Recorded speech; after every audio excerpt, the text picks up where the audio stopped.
bad news, it can feel like they're defending like a global neoliberal economic order, and you feel like not necessarily, because globalization is a double-edged sword. On one hand, it's been really good for specific businesses, we have got cheaper products, but whether you think that's a good thing to have like such a consumerist culture is double-edged. And then the other side of that is that it completely hollowed out all of the north of England, the Rust Belt in America. Yep.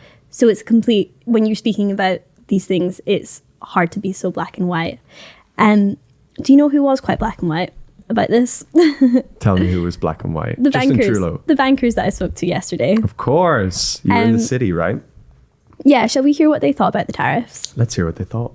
I think tariffs are the beginning of an economic war between Europe, including the UK, and the US. I think we're heading for either a very slow recession. If things aren't improved very quickly, I think we're going to go down a very sort of unsteady path. Can you give us a brief overview of what the market's like this morning? Volatile. I hope the UK will come to a deal with the United States, and hopefully it'll be less volatile for both them and us in respect with trading between each other. That was interesting. Thanks. Stood in the city for 5 hours. And also, most of the bankers, they don't want to speak to you. Sure. And I got a lot of, I would say, have you seen the stock market today? So many of them were like, haven't seen the stock market today. And I was like, you're a banker, concerning What if was you morale haven't. like? Panicky, Yeah. I'd say. Even if you did, do you have 5 minutes to stop for a chat? They'd stop and chat. Yeah, sure. As soon as you mentioned tariff, stock market, or recession, they like jumped out their skin and suddenly remembered they had a meeting to go to. But Panicans. I think what you hear there is that they're spooked by the volatility of the stock market. They see that if they think the best thing to do is for Starmer to keep calm and negotiate some sort of deal, and by putting certain things on the table, perhaps the digital services tax.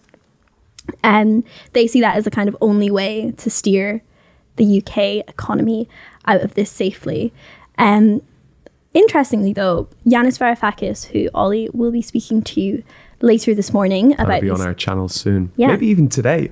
could be, about these tariffs, had a different thought about the impact of the stock market plummeting. He said on Twitter that share prices have little to do with actual trade.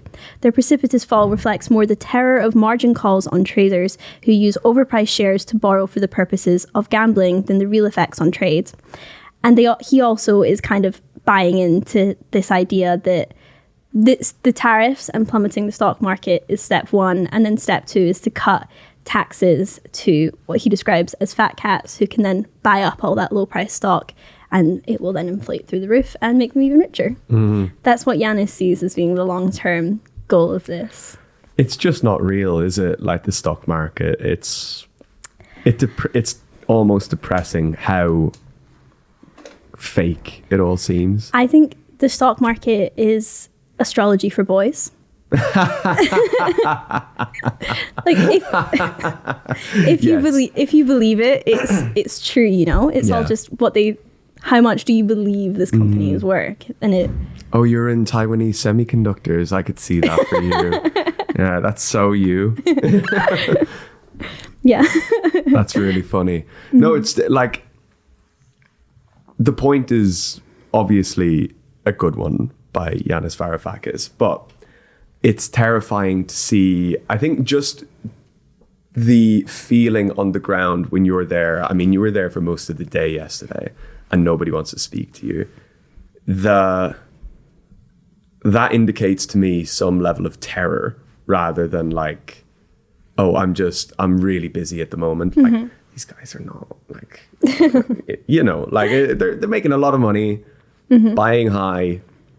No, not buying high. That's the one thing that you don't do. That's your strategy. That's my strategy. Buy high, sell low. Economics 101 with Sean.